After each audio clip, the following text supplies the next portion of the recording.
ఎవరికైనా కావాలనుకుంటే ఖచ్చితంగా ఛానల్ అనేది సబ్స్క్రైబ్ చేసి వీడియోస్ వాచ్ చేయండి. వీడియో కనుక నచ్చితే ఖచ్చితంగా లైక్ చేయండి. లైక్ చేయడం వల్ల మీలాంటి చాలామంది స్టూడెంట్స్కి వీడియో అనేది రీచ్ అవుతుంది.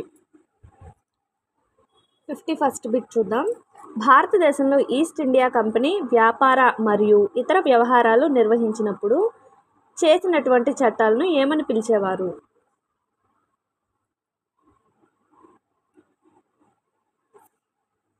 ఆన్సర్ 1 మరియు 2 అంటండి. 1 చార్టర్ చట్టం, 2 కౌన్సిల్ చట్టం.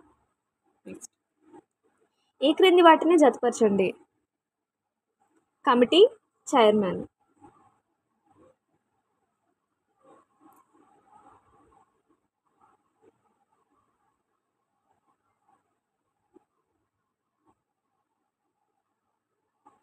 ఓకే. విధాన నిబంధన